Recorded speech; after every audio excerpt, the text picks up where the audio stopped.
नमस्कार। आज का वीडियो हम लोग मैं डॉक्टर सुनीता राय के साथ बना रहा हूं और आज का वीडियो स्पेशली फीमेल्स के लिए डेडिकेटेड है और इस पे हम और विस्तार से चर्चा करें या इस पूरे टॉपिक्स को विस्तार दें उससे पहले एक आग्रह है कि अगर हमारा वीडियो आपको अच्छा लगता है या अभी तक आपने सब्सक्राइब नहीं किया है तो कृपया आप हमारे वीडियो को सब्सक्राइब करें। डॉक्टर सुनीता। सर, आजकल महिलाओं में एक बीमारी बहुत ही कॉमन देखने को मिल रही है कि शादी से पहले दुबली पतली एवं फिट रहती हैं, परंतु शादी के बाद मोटापा का शिकार हो जाती हैं। मूल में क्या कारण है, कृपया इसे सरल शब्दों में समझाएं। Thank you. आपका प्रश्न बहुत ही वाजिब और अच्छा प्रश्न है।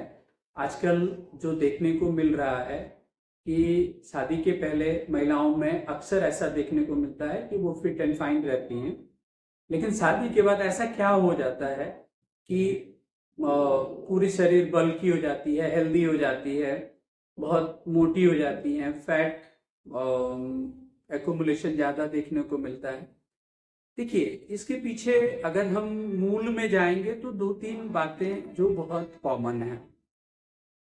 एक तो लाइफ स्टाइल, रहन सहन, भोजन, और ये एक कॉमन बात होती है। और साथ में ये देखने को मिलता है कि जैसे repeated child birth, loss of blood, साथ में मिसकैरेज, अगर इस तरह की तमाम सारी चीजें अगर कहीं ना कहीं से देखने को मिलती हैं तो हम देखते हैं कि इनकी वजह से due to loss of blood, due to repeated child birth, ये कहीं ना कहीं एक कॉमन कॉज बना देता है। और ऐसे में देखने को मिलता है कि ये सारा चीज। दूसरा एक और जो बहुत प्रोमिनेंट कॉज है, चूंकि एक जब प्रेगनेंसी आती है तो उसमें ये नेचर्स की व्यवस्था है कि एक प्रेगनेंसी में महिला लगभग 4 kg फैट गेन करती है। वो फैट बाद में चल के जब वो अपने बच्चे को फीड कराती है तो मिल्क फॉर्मेशन में मदद करती है।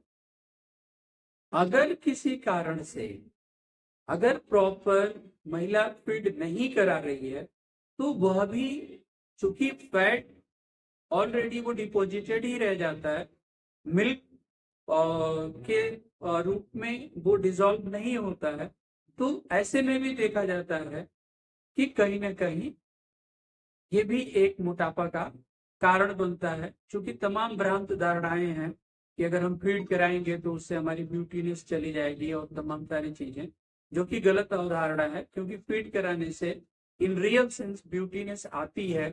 और इस पे हमने एक विस्तार से हमारा ऑलरेडी एक वीडियो बना हुआ है जिसमें हमने ये बताने का प्रयास किया है कि how the Indian mother are goddess. तो वो वीडियो में भी अगर आप जाएंगे तो बहुत अच्छे से आपको देखने को मिलेगा। डॉक्टर सुनीता। सर, बच्चेदानी के ऑपरेशन के बाद बहुत महिलाओं में मोटापा देखने को मिलता है। इसमें होम्योपैथिक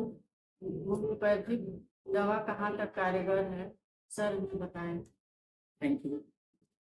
अक्सर देखा जाता है, जो पहले भी शिकायत रही है, कि बहुत सारी महिलाएं, जैसे बच्चा बंद होने वाला ऑपरेशन जिसको ट्यूबेक्टोमी भी कहते हैं, कि ट्यूबेक्टोमी कराया और ट्यूबेक्टोमी कराने के बाद देखा गया कि शरीर बहुत बल्की हो गई, बहुत मोटी हो गई, या ड्यू टू एनी रीजन जैसे बच्चेदानी का ऑपरेशन हो जाता है।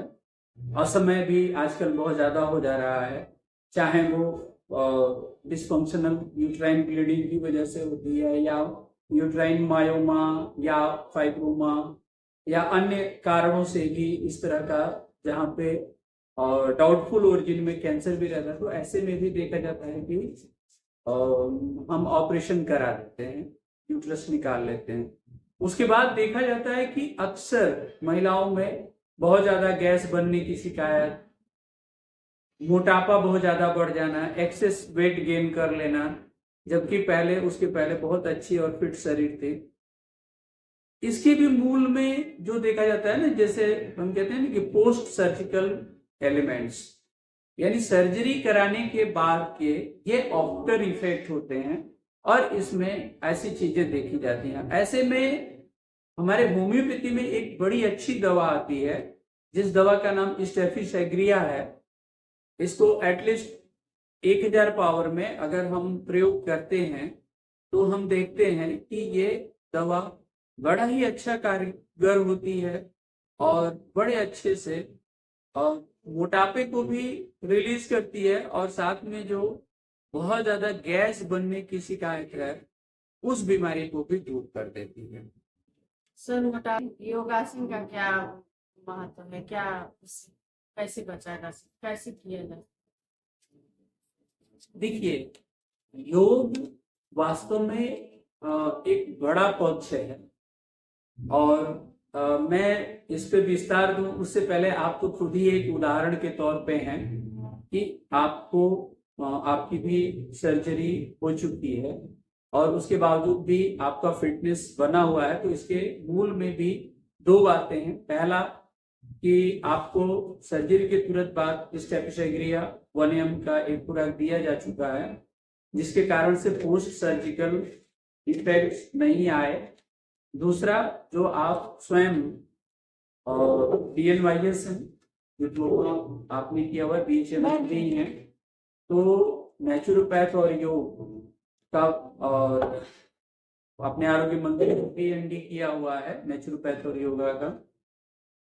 ऐसे में जो कुछ चीजें, दो बातें जो बहुत प्रोमिनेंट करती हैं, क्योंकि जो प्राकृतिक चिकित्सा है वो ये मानती है कि अगर आप कॉन्स्टिपेशन या गैस के शिकार हैं तो मोटापा होना ही है, क्योंकि एट ए टाइम प्रत्येक मनुष्य के उदर में लगभग 4 किलो मल रहता है, और अगर कॉन्स्टिपेशन को नहीं दूर किया जाएगा तो मोटापा होना अवश्यंभावी है और मोटापे से निजात नहीं मिल सकता। दूसरी चीज है कि कुछ ऐसे आसन हैं, कुछ ऐसे सूक्ष्म व्यायाम है, जैसे अग्निसार की क्रिया है, भस्त्रिका प्राणायाम है, उदर के व्यायाम है, और आगे की तरफ झुकने वाला जो भूपाद आसन है, भुजंग आसन है, सूर्य नमस्कार है, इन सबों के अभ्यास, और जो अभ्यास आपने खुद किया भी है और उसका परिणाम भी दिख रहा है कि इतना सब कुछ के बावजूद भी आपकी फिटनेस एज इट इज है, तो आप स्वयं में एक उदाहरण हैं। तो इस तरीके से योग वास्तव में बहुत ही कारगर है। अगर होम्योपैथिक प्राकृतिक दवाओं के साथ अगर मतलब योग का भी एज ए मैनेजमेंट हम साथ में ऐड करते हैं तो निश्चित ही हमें बहुत अच्छी सफलता मिलती है। आपने बहुत सरलता से समझाया। Thanks for your kind cooperation. आपने भी हमारा इतना सहयोग किया, इसके लिए आपको भी बहुत बहुत धन्यवाद।